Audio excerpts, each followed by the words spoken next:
Hey, this is Mark, and you're welcome to AUTOSAYS. Ford just lost 61% of their electric vehicle sales in a single month. And here's the crazy part. They're now considering killing off the electric F-150, America's most iconic truck gone electric, possibly gone forever.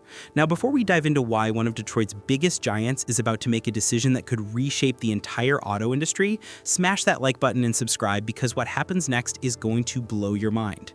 It's November 2024, and Ford's headquarters in Dearborn, Michigan is facing a nightmare. They sold only 4,247 electric vehicles compared to last year's numbers, a catastrophic drop that has executives in panic mode behind closed doors.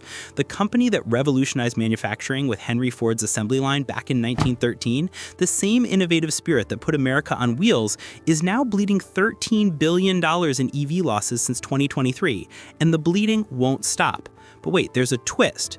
While their electric dreams are crashing, their hybrid sales jumped 14% to 16,301 units. So clearly, Americans still want efficient vehicles, just not the ones Ford is desperately trying to plush.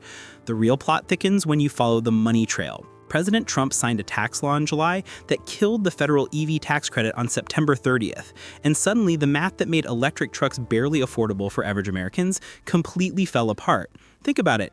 You're a construction worker in Texas, you've driven F-150s your entire career, your dad drove them, maybe even your grandfather drove them, and now Ford wants you to pay premium prices for an electric version without the tax break that made it remotely reasonable?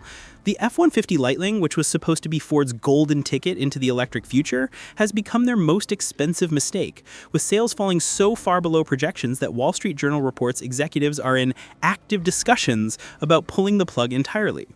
Here's where it gets absolutely wild. While EV sales collapsed 61%, Ford's overall vehicle sales only dropped 0.9%, meaning traditional gas-powered vehicles are still printing money for them. Their Explorer SUV sales exploded 42%, and even regular car sales jumped 79% to 4,207 units.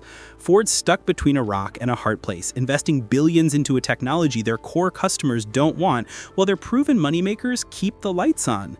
The irony is brutal. This is the same company that dominated the 20th century by giving people exactly what they wanted, affordable transportation that worked.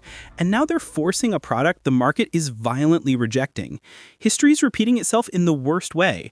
Remember when American automakers ignored customer preferences in the 1970s and got destroyed by Japanese imports? Ford's doing it again, but this time they're ignoring their own customers' clear preference for hybrids and traditional trucks, while Washington's policy whiplash leaves them stranded without subsidies. The Bronco dropped 4%, the Escape fell 32%, and suddenly you realize Ford's entire portfolio is bleeding from self-inflicted wounds, chasing an electric dream that's turning into a $13 billion nightmare. So what happens next? If Ford kills the Lightning, they're admitting defeat in the EV race, potentially abandoning billions in infrastructure investments and letting Tesla and Chinese manufacturers claim the future. But if they keep hemorrhaging money on vehicles nobody wants, they risk becoming the next cautionary tale in business schools nationwide. The clock is ticking.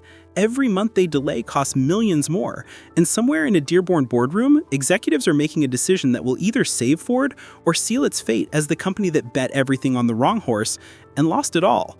And you'll want to be subscribed to see how this historic disaster unfolds, because this is just the beginning.